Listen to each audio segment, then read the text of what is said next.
I'd like to begin by asking for unanimous consent to continue through 20 minutes of the bells. Do I have unanimous consent? Yes, please. Madame Berube, Mr. Lau. 20 minutes into bells, you see? Okay. Everybody's good? All right. Well, without further ado, I will continue. Bienvenue à la 70e réunion du Comité permanent des affaires autochtones. Welcome to our meeting. Hybrid meeting today with members are participating in person or on the Zoom platform. The transcriptions, of course, will be broadcast on the Parliamentary Challenge. The screen will show the speaker at the point. Surrendered Algonquin Anishinaabe territory. For those participating virtually, I'll outline a few rules to follow. You may speak in the official language of your choice. Interpretation services are available for this meeting in French, English, and Inuktitut. You have the choice at the bottom of your screen of either Floor, English, or French. Please select your language now. If interpretation is lost, please inform me immediately, and we will ensure interpretation is properly restored before resuming the proceedings. For members participating in person, please proceed as you usually would when the whole committee is meeting in person in a committee room. Please wait till I recognize you to speak. I'm just going to skip through in the interest of time. Although this room is equipped with a powerful audio system, feedback events can occur. This can be extremely harmful to interpreters and cause serious injuries. The most common cause of sound feedback is an earpiece worn too close to a microphone. We therefore ask all participants to exercise a high degree of caution when handling the earpieces, especially when your microphone or neighbor's microphone is turned on. To prevent incidents and safeguard the hearing health of the interpreters, I invite participants to ensure that they use the microphone to which their headset is plugged in and avoid manipulating the earbuds by placing them on the table away from the microphone when they are not in use. S'il vous plaît, adressez vos interventions aux présidences. Please address your comments to the chair. When you are not speaking, your mic should be on mute. Regarding a speaking order, the committee clerk and I will work together to ensure a consolidated order of speaking for all members. Pursuant to the order of reference of Friday, June 16th, 2023, the committee will now commence consideration of Bill C-51, an act to give effect to the self-government treaty recognizing the Whitecap Dakota Nation, Wapaya Ska Dakota Oyate, and make consequential amendments to other acts. I will now welcome our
testing. Can anyone hear interpretation, sound, everything working? Okay, wonderful.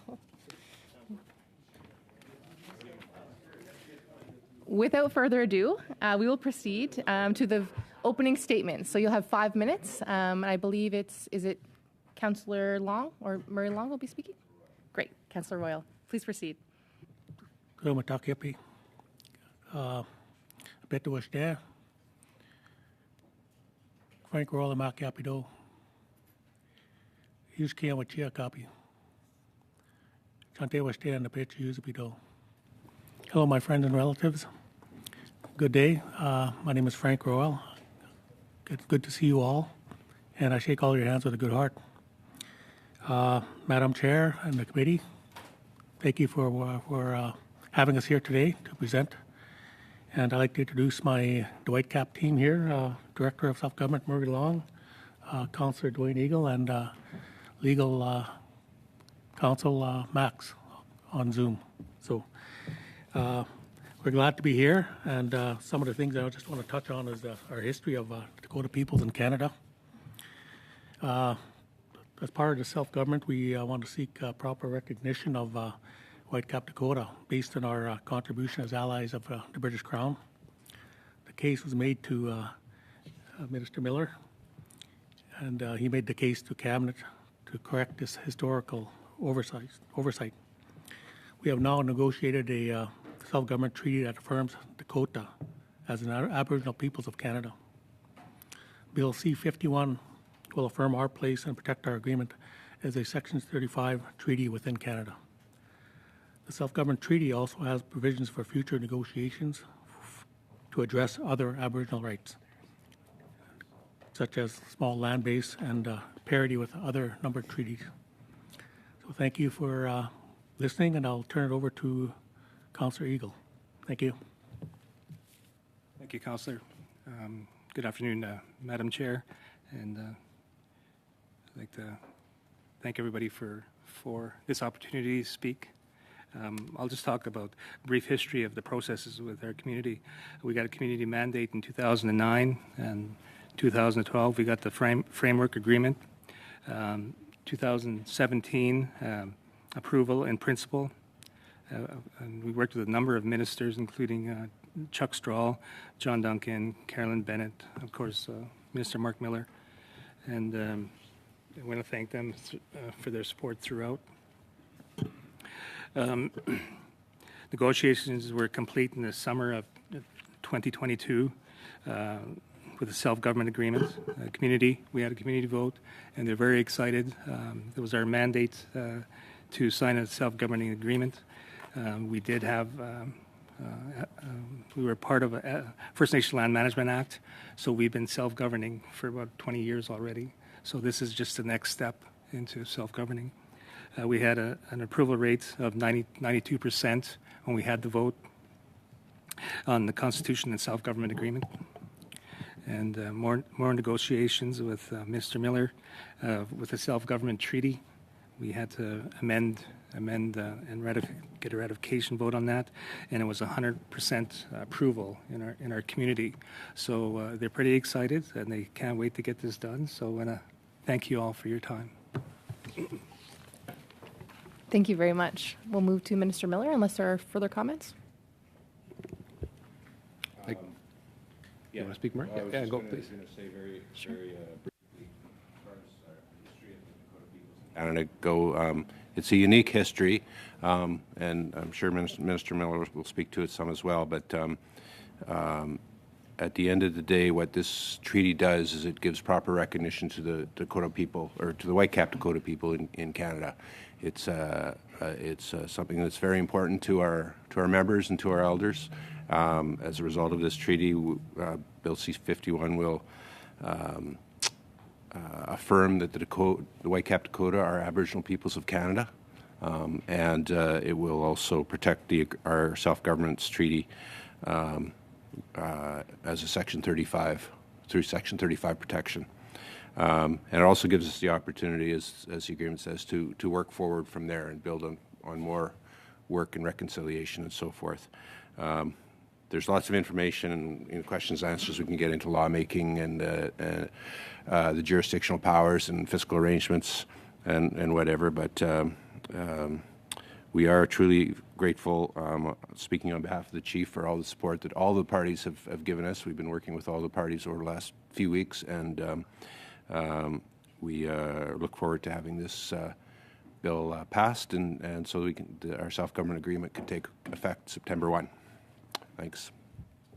Excellent. Thank you so much. Minister Miller, the floor is yours for 5 minutes. Thank you, Madam Chair. I think the committee will appreciate that Murray and the councillors have not learned the technique of running down the clock. So I'll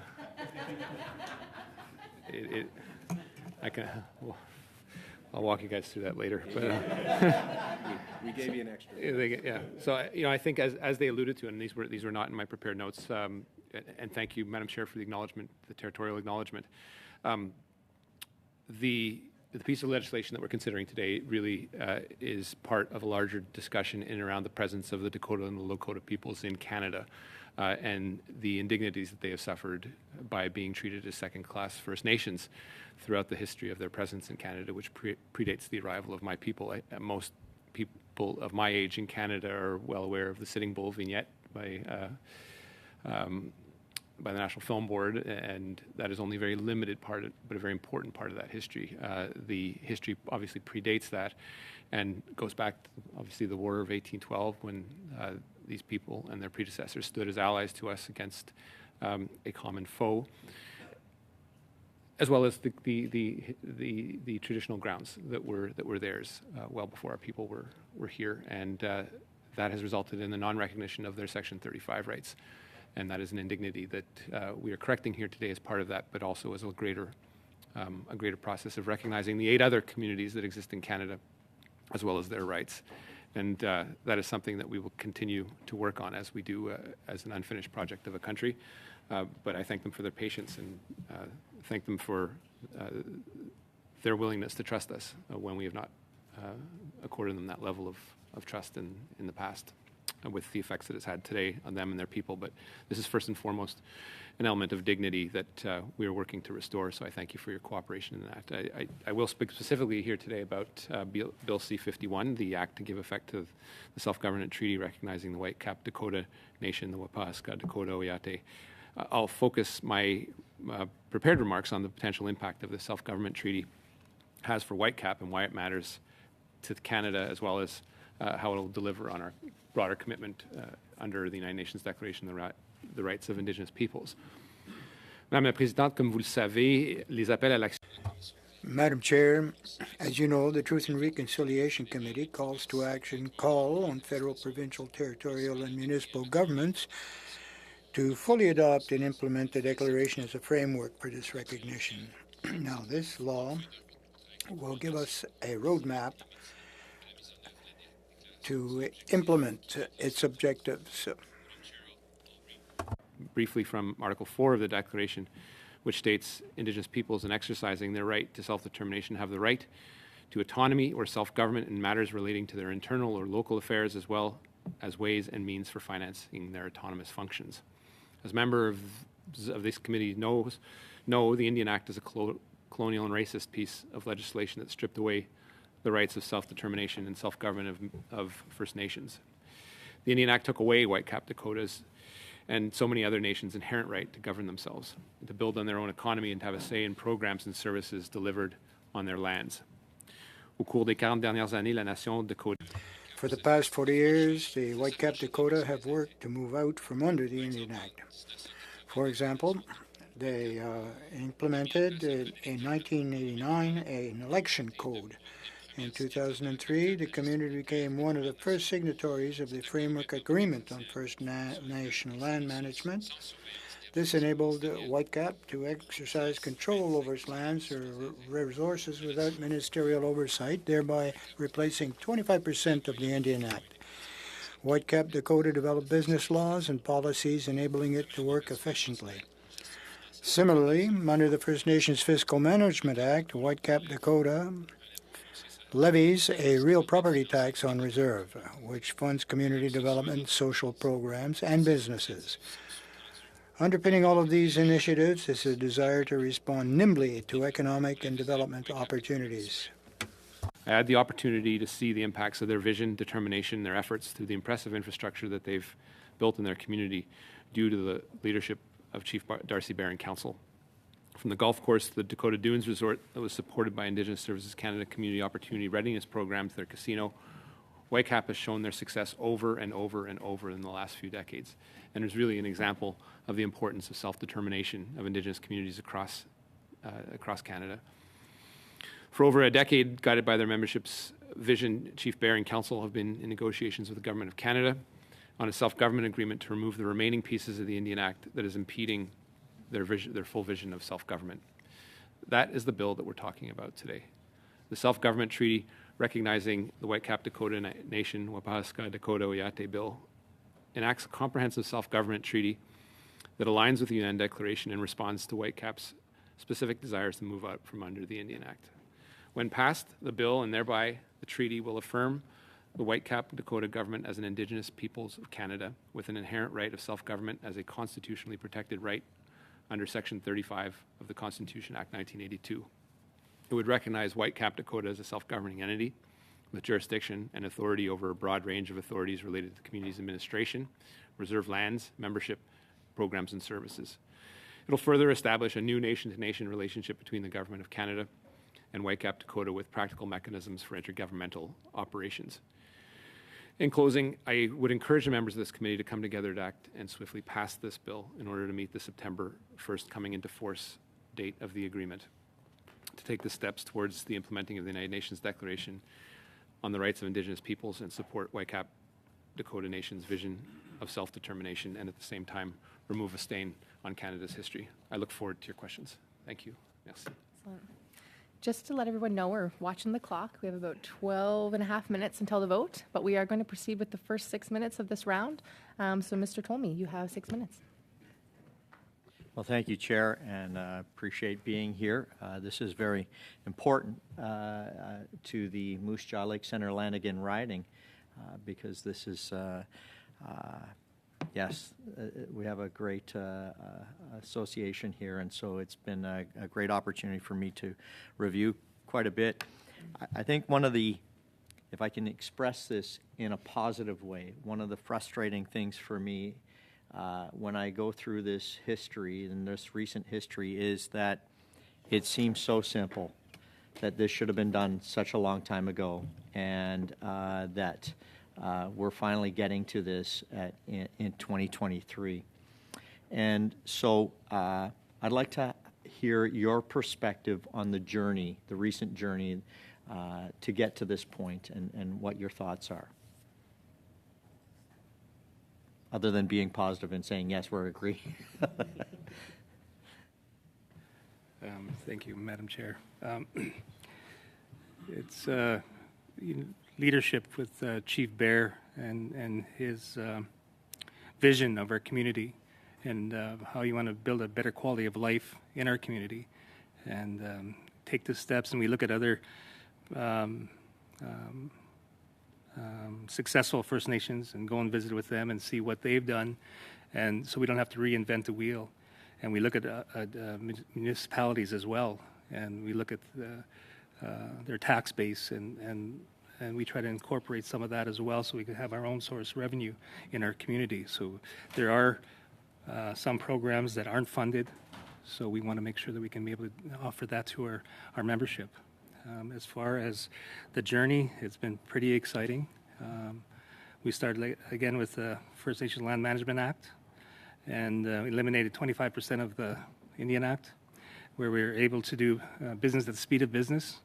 And we started with the golf course, and then the casino, and now the hotel, and hopefully a spa in a couple of years. And so we had to build an economy, so we started building that with tourism. And it's been successful, and we give our membership opportunity at any level that they want to start at. They can start at the ground level and work their way up. And we have over 700 jobs in our community, and we have about 500 people commuting to Whitecap every day. So we just want to, the next step would be self-governing and have a relationship government to government. Thank you. Thank you. Thank you for that answer. During the presentation, the minister mentioned about, and just stating the facts, he said that, the Whitecap Dakota people have been treated like a second-class First Nations. I want to say, from my perspective, you've acted first class. From what I've seen and my interactions, and I know that that's not a shot at the minister. Minister, you stated a fact, and so, but I wanted to let you know about the people that are at this table and the class that they brought to this. And you mentioned about the economic growth. One of the things that's on my priority list that's been brought to my attention is access to the golf course. And I know that the military base, there's a road going through Dundurn. Could you please expand on that? or the lack of access maybe is the key word, and how can we open that up to help you once we pass this? I appreciate the question, and it's an important part of continuing to build our community and the community around us. We have got a good relationship with the local rural municipality, and the issue is Whitecap is on one side. There's a river. On the other side, there's a base, CFB Dundurn, and it's very difficult to access going east to the to Highway 11, notwithstanding the fact that there were agreements and so forth with DND back in the day. Those haven't, frankly, they haven't been kept. DND recognize it. We are having some discussions with DND, but DND, the Army doesn't like to give up land. That's what they're there for, right? So we will continue to push for that going forward, working with Ministers Miller and the other departments, Minister Annan and so forth. So we have an interest in getting access and finding a solution to that everybody can work with. It'll open up access for us. It'll open up access for other people from other parts of the community to come and work at Whitecap, because as we build more things, we'll need more jobs as well. Just under 30 seconds if you want. Just under 30 seconds. Oh, I don't think I need to filibuster, but I just will say thank you very much for coming. I look forward to coming up and visiting you, and maybe getting a round of golf in and staying at that nice hotel of yours. So thank you very much. Appreciate it. I'm going to proceed to our second speaker, Mr. Batiste, but we'll briefly pause after that. The votes will have begun, but we'll continue after that. So, Mr. Batiste, you have 6 minutes. Well, welcome, Councillors Eagle and Councillor Royal. I know this wasn't the plan. We had hoped that the chief would be here, but I thank you for stepping up and being able to answer questions for the chief. As someone who's been in a chief and council meeting and now as a member of parliament here, it's not much different, just a bunch of elected officials trying to get to the right decision. And so I'm going to ask you guys some very short questions, just so for the record, but then I'm going to give you guys a little bit of time. Councillor Royal and Councillor Eagles, are you currently satisfied with the legislation as is?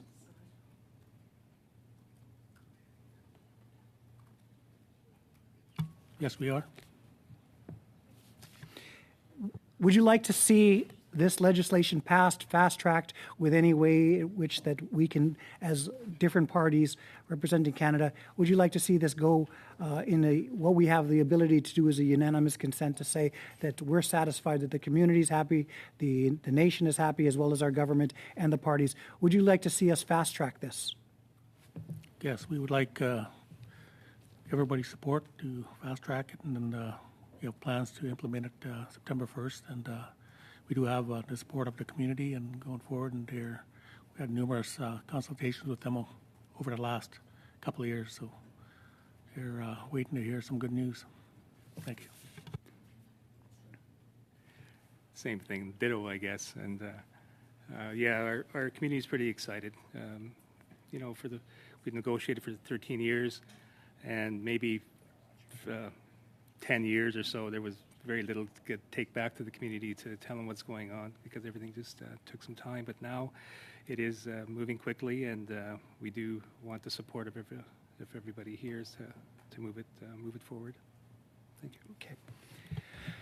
You know, we went, during the starting point of this discussion, councillors, you talked about how many different ministers that you've asked for this, how many different times that you've gone in front of ministers and asked for your Section 35 rights to be recognized. You know, there's a big difference between being recognized as an Indian under the Indian Act and being recognized as a Section 35 rights holder. I'm wondering if you could talk to me a little bit about what your community sees as the value and the importance of finally being recognized as a Section 35 Aboriginal rights holder in Canada, and what that means for your community. I guess maybe I'll just get a little personal. Sometimes when might be a dispute with even other First Nations, they say something like, go back to where you came from. And we're from Canada, and that's our land, our territory. So once they recognize us as Aboriginal peoples of Canada, that's one of the things that we talked about with our community, and they want that. They want to make sure that's included in the agreement. So it's pretty important for us. Thank you. Yeah, I agree with Councillor Eagle, and also Section 35 recognition gives us, like the land base we talked about, parity with other First Nations, sustainable funding for our community for programs, language, culture, education, housing, infrastructure. So a lot of our programs. Thank you. I'll just say, I mean, that as their community members and elders have stressed to me time and time again, it's important to remind ourselves that they know exactly who they are, because Canada has never recognized that. And I think that's the important constitutional element, is as a matter of respect and dignity from their ally, that recognition is a strict minimum. So it shouldn't be seen, I think, by the outside world that this is Canada magically creating a class of Indigenous peoples. These people know precisely who they are, and they've known it since time immemorial, and that's the reality of it. But there is a constitutional implication of Canada's recognition, and that's the least Canada should be doing at this stage. Thank you, Minister. And, within Canada, we recognize that there are certain borders that we recognize in this country, but a lot of these borders didn't exist with treaty nations, with First Nations across the world who were displaced by borders. I'm wondering if you could speak a bit about the importance of what the law has recognized in terms of the importance of Indigenous peoples, especially First Nations in Canada, to being dual citizens of countries and their ability to practice rights on both sides of the border. It's again another important reminder to the rest of us that the border crossed them and they don't cross the border, and that's the reality of their history, their lived experience, and the desecration of their ways that the imposition of the border had on them.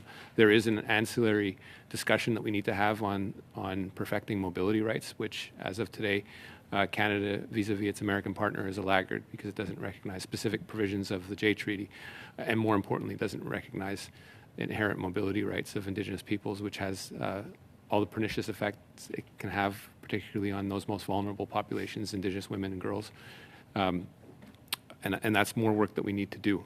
But that mobility right is an important part of the discussion we have on perfecting Section 35 rights, especially as they pertain to the border, and especially when it deals with peoples who have been on both sides of, I guess, what was called the medicine line when we established it.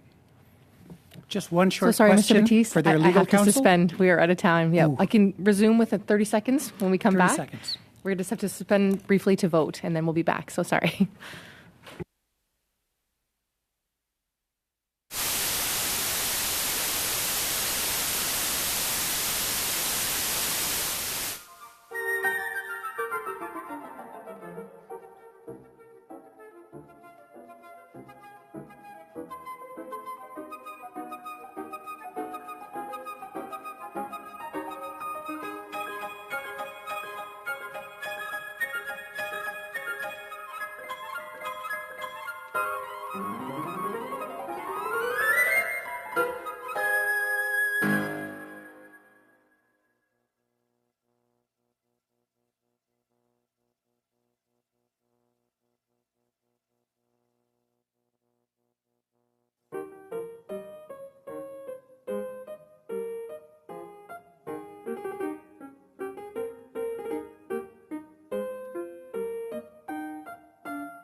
Make sure you're on the proper interpretation channel.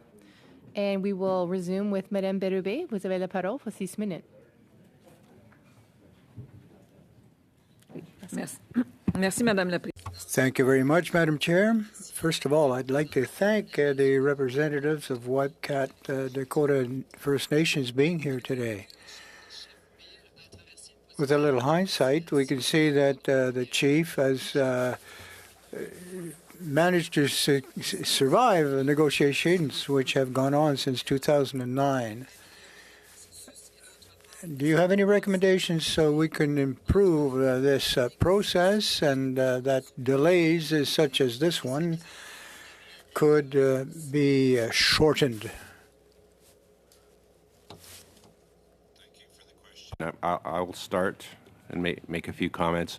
I'm also going to ask our legal counsel, Max Fay. He can reply en français as well. As far as accelerating the process, yeah, there are ways. When we have a consistency in representation on the federal side, that helps move things along. We've had changes in legal counsel that have slowed things down and that sort of thing because people got to get onto the file, and no offense to the lawyers in the room, but every lawyer likes to put their stamp on these things. That's one thing, and there's always when there's changes in ministers and so forth that takes some time as well. So those are some of the things that I think would speed it up. On the one hand, you don't want to go too fast because you have to bring the community along as well. And the community, we worked with the community throughout and developed our constitution and so forth, and that takes some time. So I don't want to. It shouldn't be a process of developing within the community that's rushed. Maybe I could ask Max to speak.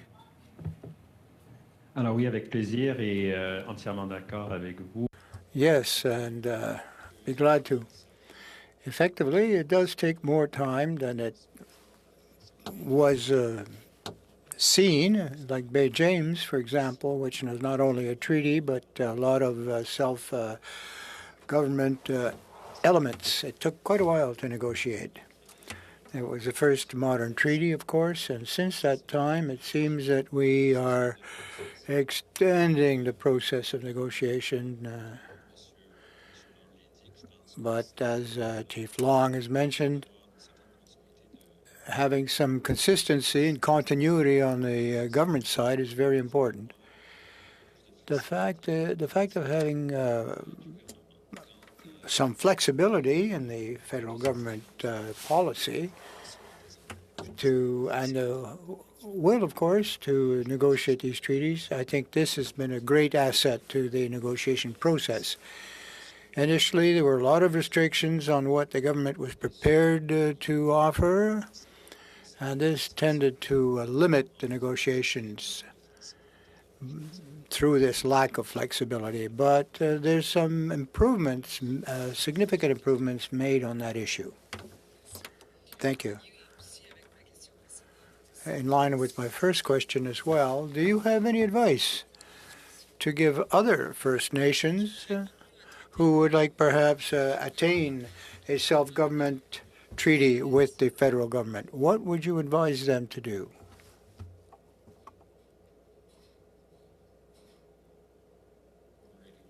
You want me to pick that one up as well? I'm in your hands. I'll start as far as advice for the First Nations, but I'm going to ask the councillors maybe to speak after.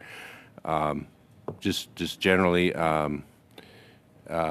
patience, community support, strong community support. There's been community support from the beginning with our community and understanding. I think that's very important.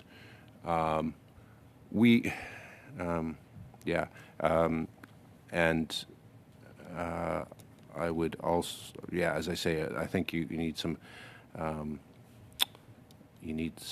patience as well over time, I think the last point I'll make is I think Whitecap's a very good example of how it's built over time. I mean, it started with the election code and taking that over, and it began to take away parts of the Indian Act over time, and then of course the land code was 25% of the Indian Act, and the people understood, and we were making laws under the land code, and that created the foundation. People understood, and it provided support for our people and our elders. Our elders are always, very worried that taking the wrong path, but through those experiences, I think that certainly helped pave the way for self-governance. Do you want to add anything? Yes, just to add to Murray's comments, yes, good communication with the community, and I know when we had consultations with our membership, we had it on Zoom, and any voting we did was electronic voting, so everybody was involved, and they knew what they were voting on, and what we were going towards, self-government. So, thank you. I think with our negotiations and dealing with our membership, when we had the ratification vote, we wanted 100% yes vote or 100% participation, because we want everybody to understand what we're doing and how good this is for our community. And I know that within the Saskatoon Tribal Council, there's 2 other First Nations that are going to declare, and I think one did the other day, last week, Muskeg First Nation, Cree Nations. I think they declared that they're going to go for an agreement as well. I know it's a long process, but we started 13 years ago, and it's here now. So it was really quick.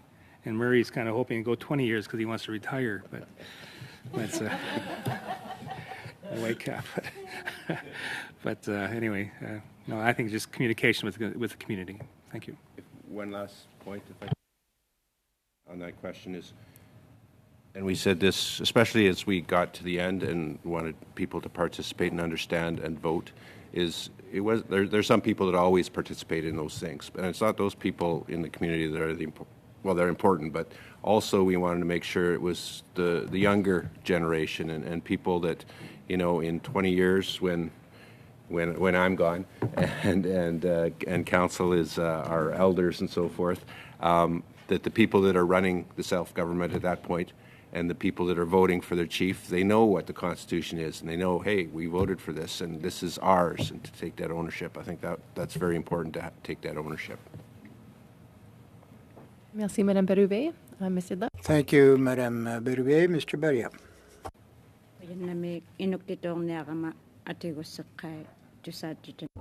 Thank you. I will be speaking in Inuktitut, so I am pleased I would like to pose my questions.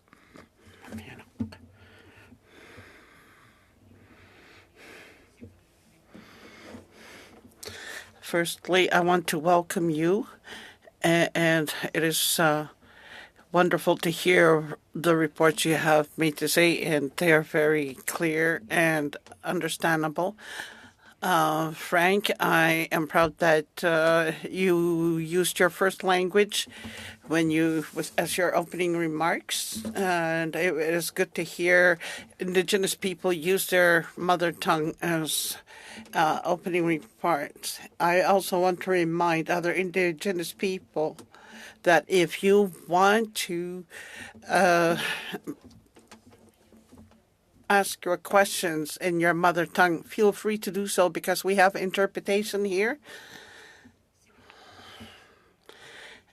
So now I just want to ask that since you said that it took 13 years to come to this point, can you tell us why it took so long for this bill, this agreement to come about? Because this is a very important agreement, and many discussions have taken place because there were many concerns.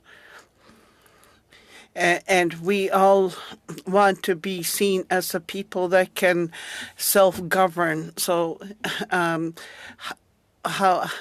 why did it take this long to reach this point? Thank you.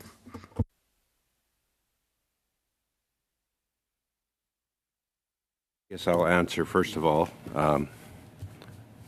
because I started with Whitecap 13 years ago. Sounds like it might be my fault. And I'm maybe, Minister, if you want to speak to the question too, if you wish, from the government's point of view. It does take time, and it is very frustrating. You have to be very patient.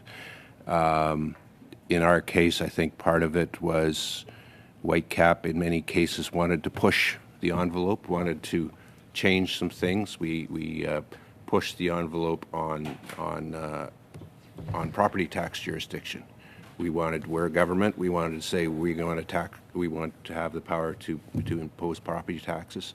At the outset, the government's position was, no, you've got to do that through arrangements with the province because it's provincial jurisdiction. And we said, no, that's not the way it ought to be. So we've worked through that. We've got an agreement to go along with our agreement on real property tax. Still, maintains the principles that for representation and so forth. And there are other examples like that we've pushed back on the fiscal side, and some of them took a lot of arguing and so forth, and some of them are work in progress. And then, of course, the other big issue that we worked on alongside the self-government was this idea of our recognition as an Aboriginal peoples, and that was a challenge. Frankly, for many years, it was talking to a brick wall with the federal government because the position was so entrenched. Thankfully, that's changed, but all of those things slow a process down. The more that those open up and we pave the way of some of these things, I think it can speed it up perhaps for other First Nations in the future.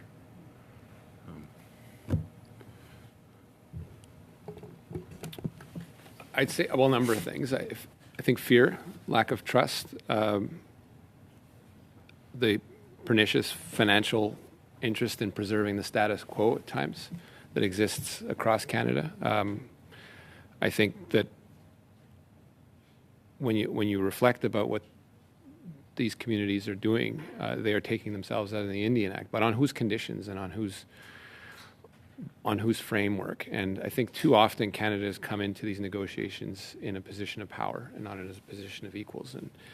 And that usually comes with terms and conditions and legal clauses that basically ask communities to take a leap of faith and impose on their peoples at times a framework that they wouldn't if they had the choice. And so with communities that want to get out of the Indian Act, there are at times unacceptable conditions, and obviously at times for the political leadership, choosing the devil you don't know has political consequences on communities once they decide to do that, no matter what the conditions. So I think too often we're forcing, with our rigid frameworks and our negotiation style approach, the power dynamics, we're forcing communities to choose the devil they know, which is the racist document in the Indian Act, and that's not right. We've made a number of. We're still slow. We're still far too slow, and it's true that the James Bay Convention, which is called a modern treaty, but does have some very old colonialist terms in it, and if you were to do it today, would probably want to change some of those terms, including some of the cede, surrender, and release language. Yet it did take only a few years to negotiate because you had the goodwill of the government of Quebec and the government of Canada. I wish they would have that same goodwill today with respect to a negotiation with 3 Innu communities in Quebec, the Petapan Agreement, which has taken 40 years to negotiate. So in the last couple of years, there have been structural changes to the way we're negotiating. We're still not there, but I think there's a lot of flexibility within the teams and getting that muscle memory within the public service, as well as the financial instruments and the range of tools available to negotiate, not simply within the structured silo, which is Crown Indigenous Relations Canada, but across departments and with other provinces. And I think the province across Canada, the province that's doing it best is British Columbia, because we have a protocol that ingrains in the muscle memory of the people at the negotiation table a process and a protocol to get to modern treaties. And so these folks are blazing. These folks are blazing the trail for that particular neck of the woods, and it's to their credit. I wouldn't say we're there yet, and we're not going to brag about it, but this has been a real change in attitude in the government. Do I have time for another question? We're going to go to another round. Your time's up for this one. So we'll proceed to a condensed second round, starting with Mr. Tucker. You've got 5 minutes. Thank you so much, Chair, and thank you for our witnesses for being here today. It's been a wonderful journey for myself with the Dakota people. I remember heading out there and on a little bit of much more, maybe a little bit better than a goat trail from Saskatoon, and we were there checking out your ball diamonds, and that was the tourist extent that was out there was a community ground for rodeos and maybe a little bit of sports grounds. And to see where it has grown to is impressive. And if anyone is watching that is planning a trip to Saskatchewan, you need to stop in there for a round of golf or stay at the hotel see what the exciting things that are going on that First Nations. I got a second question I have is going to be more about what this agreement does for you, but for the first question, either Councillor Eagle or Royal, could you describe a little bit of if someone was going to come visit this summer, what are all the things that they could consider to do on Dakota? Thanks for the question. We are getting into tourism, and we are building a trail around the golf course for walking, biking, and they do have electric bikes at the hotel for people to rent. And we are doing, last weekend they had Star Tours at the hotel, and there's wagon rides and that they book. You can book through a local entrepreneur. And there's a casino, and try your luck. And actually I'm involved with the planning of the Dakota Days coming up in August, ball tournament, chuck wagon and chariot races. And the casino has been putting on a annual powwow, and they shut that down when COVID hit, and they're going to bring it back. So, looking forward to that. It's a great facility to learn from each other, and I'm so encouraged by that. One of the, I think, very impactful things that you have done with 99-year leases on property so that people can get mortgages, a little bit on the land development side of things. Can you explain a little bit more of that program and for people that don't know how that is managed?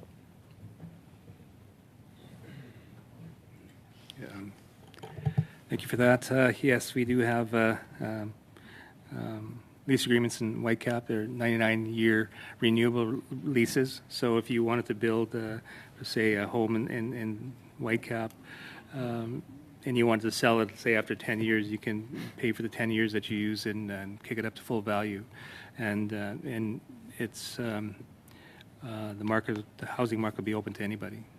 We do right now. We're looking at housing for employees. We did a survey with the businesses in Whitecap, and about 200 of employees want to move to Whitecap and purchase a home there as well. So,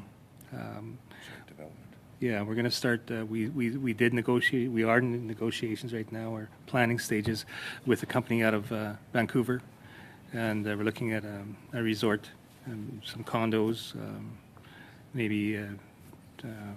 I'm not sure when that's going to start, and then some higher-end homes in and around the golf course. They're open to the general public.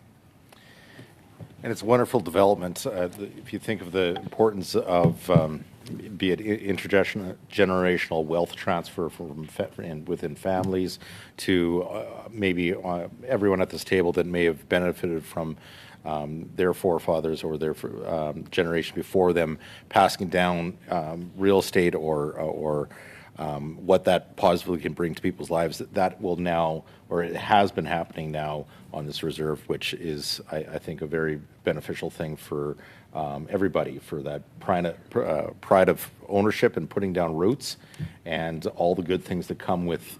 As much as no one likes paying that mortgage payment, it's a good thing where you are putting away money for your future and future generations, which is wonderful. And I just want to congratulate everyone that has made this happen. And I am so pleased to be able to be here at the committee to play a very, very small role in getting this across the line. So thank you again. Thank you, Mr. Tucker. It's been great to have you with us today. We will now turn to Mr. Weiler. You have 5 minutes. Thank you, Madam Chair, and I want to thank our witnesses for being here today, and also congratulate the nation. It's a very, very long journey, negotiating for 13 years, and getting 100% of the nation to support the ratification is incredible. I don't think it's hard to get 100% of people to agree on anything, much less something as transformative as this. And first question I have is, with this new self-government agreement here, what is the role of the provincial government in the administration of it?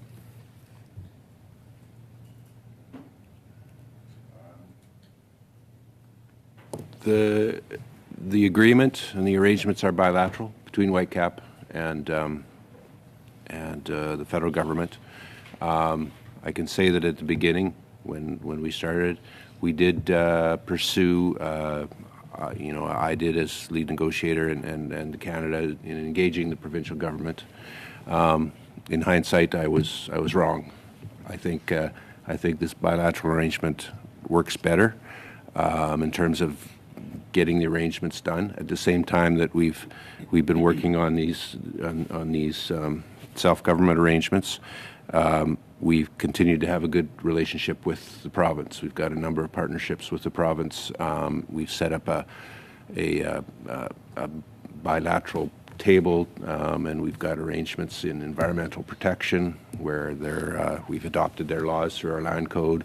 We're working with them now on the enforcement of our own laws, including what we want to enforce in the future under self-government, because that's a challenge, is enforcing our own laws within the current system, and we're working through ways and using the province to do that.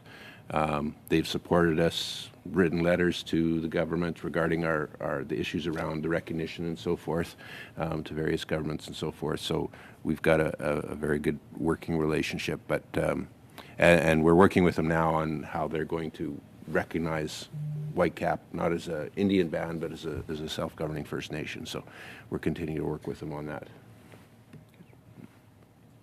Thank you very much. And I understand how this agreement's been negotiated. It's to go into effect on September 1st of this year. And so I was just hoping you could explain to the committee what that would mean if this legislation is not passed before the summer recess.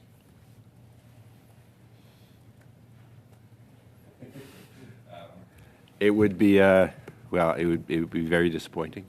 It would mean that we would have to delay the implementation, including some of the financial arrangements and so forth. We've been working hard on our constitution and our governance, our supporting governance code, financial administration code, rolling our land code in and our membership code and so forth. It would. I think it's incredibly important, and I'm quite confident that we can get it over the finish line for September 1st. It's, as I say, it's taken 13 years, and might as well get her done now. I completely agree, and given that it's been such a long process for this, and I know I have a nation in my riding that's gone through a similarly long process, I was wondering if you could share, perhaps any feedback on how this type of process could be improved going forward for other nations that are looking to follow a similar path. Start with that? Okay.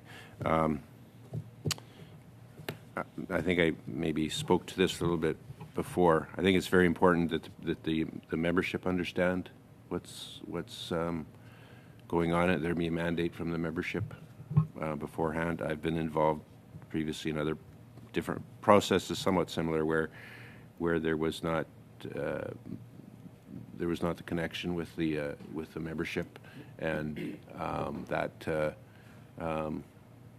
hurt at the end of the day in terms of trying to maintain. So it's that's incredibly important.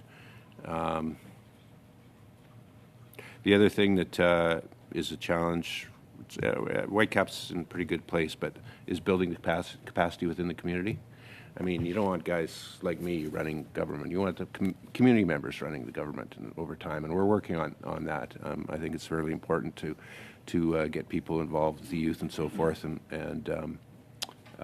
that's a huge, because there's big opportunities in terms of just governing the community and so forth, and learning the business of government at the younger level. So I think it's really important to do that from the outset, to show that there's those opportunities as well for the membership.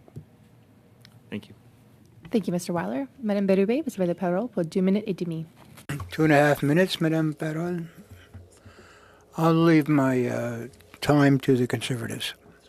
Thank you very much, Madam Chair, and thank you to the bloc. I appreciate hearing the witnesses today. Some amazing stuff going on, and I know all the Saskatchewan caucus raves about what you are doing on your land and the opportunities you're providing for not only your people, but people living off reserve as well. It's truly amazing, and is a model I think can be used and replicated.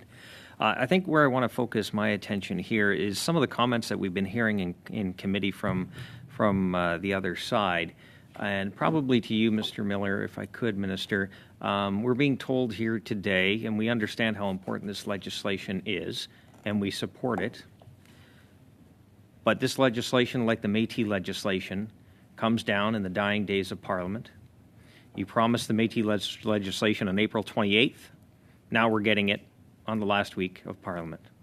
We're dealing with this piece of legislation, extremely important, in the dying days of Parliament. Why? And let me preface this by saying, I'm not going to joke around and say you might have to change your golf plans this summer if this doesn't go through. But the reality is that if you truly believe in inherent rights, we should all be asking ourselves why this has to go through Parliament in the first place. Well, no, I'm not asking that. I'm asking why is it not that important? The agreement was signed months ago. Métis was promised on the 28th of April. We're now in the last couple of weeks of June. And now all of a sudden this is the rush to get it done. Well, what happened to the few months in between? Just to clarify, do you want to talk about Métis recognition legislation? Well, the point's still the same. We're told how important this legislation is. We agree with both pieces of legislation. We know how important this is. But yet we're being told, we never must deal with it in the last couple of weeks. Well, there's been a whole lot of runway here before we got to this point. And I think to preserve the dignity of the folks that are here today talking about this very important piece of legislation, I don't want to rehash the back and forth of what could have been any tactics and shenanigans that have been going through the House in the last little while. A lot of people have been cleaning their dirty laundry on the House of Parliament, and I don't want to give that any airtime at this committee meeting. The reality is, this is a very important piece of legislation, like the Métis recognition legislation is before you. If you truly believe in the words that you're speaking today, then you will support a unanimous consent to pass this Well, it through at should all be stages. noted that we have agreed to support it as soon as we're done this committee meeting. It's That's going to great. get unanimous consent. And so then we'll have plenty of time to talk about Métis self-recognition. But the point's still the same. That's your time, in the Mr. dying Schmale. days. Ms. Sidlow, 2.5 minutes. Thank you. Minister Miller, you stated earlier that the United Nations Declaration on the Rights of Indigenous Peoples implementation, discussion on implementation. Can you elaborate some more and help us to understand what or how this declaration will support this, the rights of Indigenous people? Can you explain that a little more clearly? Thank you. Absolutely, and thank you for the opportunity to speak about that, because this does fall within the greater a greater and equally important discussion around the country about the rights of your peoples and their inherent rights to do the very basic things, the trapping of nationhood, which is to govern themselves. And this agreement is not the end of the discussion, nor is it the end of the relationship with Canada. There are many other items to be discussed. I think Councillor Royal alluded to them when they were speaking about some of the historical grievances that will remain after this with respect to their presence in Canada, some of the redress that will need to accrue to them as part of any discussions after the passage of this treaty. This does deal with reserve land, and it's essentially its conversion to something that is self-governing outside the Indian Act. But there's an untold and unfinished story that has to be dealt with, and that has to be fully fully fleshed out in the context of the adoption of Canada, the United Nations Declaration of the Rights of Indigenous People, which says in Article 4 not only about the right to self-determination but autonomy in how they comport themselves, and the broader principles that are also fleshed out in UNDRIP. We are about to introduce an action plan that we have promised as part of the implementation of the Act that we adopted 2 years ago. That's coming up very shortly, and I think that it would be the opportunity to have a much greater discussion on the structure that we need to surround these negotiations. Because these are essentially, despite the 13 years of forceful advocacy and negotiation around the negotiating table, these are essentially one-offs, and having a structure around Canada where people can exit the Indian Act in dignity and in a context where they don't have choices imposed on them is extremely important, because this is still a structuring racist document that continues to wield its weight in very predictable and unpredictable ways. And so this is one example of compliance and UNDRIP potentially at work. But there will be a lot more work to do with respect to other communities, those under the historic treaties, who, when we work with them on self-government and even discuss modern treaty, are very reticent because they have seen their relationships breached since the signing of those historic treaties. And they ask those to be honored before we start proceeding to the next point, which is the modern treaty. And so the overlay of the Indian Act is an extremely heavy weight that weighs on all these discussions, and it will be the subject of more discussions, conversations, respectful ones, hopefully outside the courtroom, on how we essentially do a very basic thing in human nature, which is govern our relationships with each other on positions of equals, which has not been the case in the past.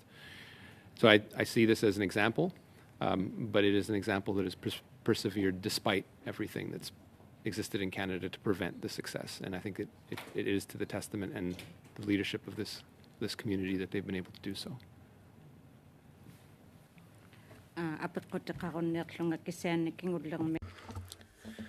I have no more questions now, but I just want to tell the representatives of the Whitecap Dakota Nations that I am so proud of you, that you have achieved a lot, and you strived for this agreement to reach this, to get to this point, and you fought for your rights, and I believe that all rights of all Indigenous peoples should be declared and recognized. I thank you, because you didn't just agree.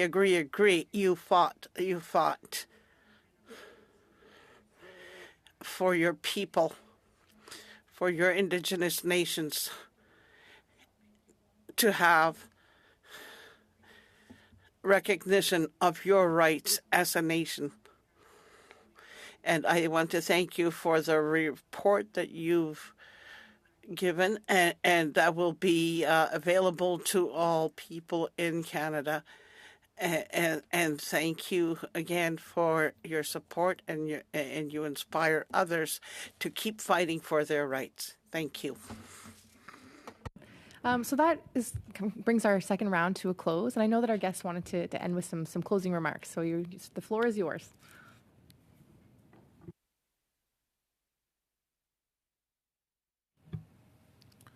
First of all, I'd like to thank Madam Chair and the committee for hosting us today, and I'd like to thank you for your comments on the language.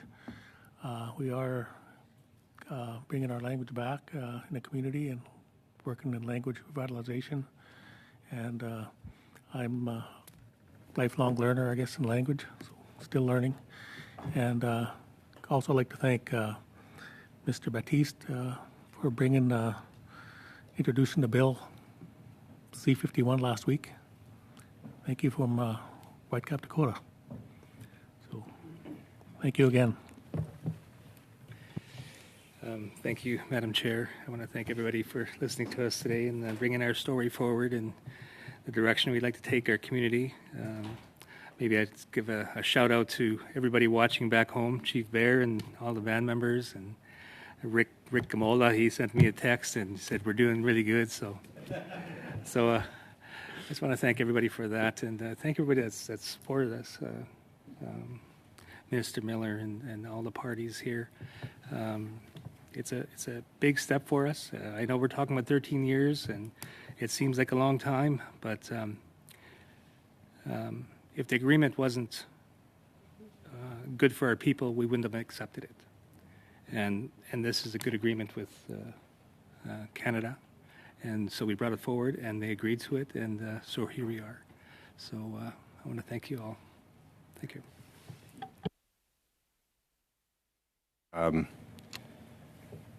I want to take the opportunity to thank some people that are in the background, literally in the background behind us, all the officials within the various departments and so forth. There's a lot of dedicated officials in there that I've personally worked with over the last number of years. Stephen Peltz, Ross Cameron, Rebecca Blake, Angela Bishop, Genevieve Theroux, and then the current team that helped us put us over the finish line, I should add, and Catherine Moriarty and Anne-Laure Bouvier, Mary Jean Rolando, who's up on the screen there. All of those people, there have been many emails at 1, 2, 3 in the morning and getting this thing done. And for anyone that doesn't believe that the people in the federal system don't work, there's lots to do. And despite the frustrations, and I yelled at them a few times over the last few years, I do appreciate all of their efforts. Well, thank you so much. I think this is, are you finished? I'm so sorry. This is a very fitting way, I think, for our committee to come to a close for the summer session. I have goosebumps many times hearing your testimony today. It's kind of full circle for so many of the important discussions that we've been having. And Canadians have been having those discussions alongside with us. So I think that's the other piece of this, is that this is just the beginning. And it's really exciting to think what's on the other side of that horizon. So with just full of gratitude, thank you so much, Councillor Eagle, Councillor Royal, Mr. Long, Mr. Fay as well, your other team members, Ms. Rolando. We hope that Chief Bear is feeling better. We'd like to celebrate with him someday as well.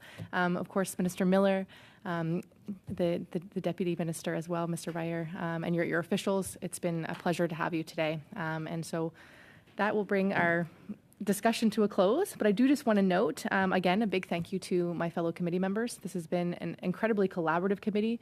We come every day, I think, dedicated to the same goal, wanting to see these key issues really move forward. So this is our last session, our last meeting for this session. It's been a very productive winter and spring. And of course, I want to wish everybody at home as well, and all of our committee members, a happy National Indigenous Peoples Day on Wednesday. Thank you very much. Meeting adjourned.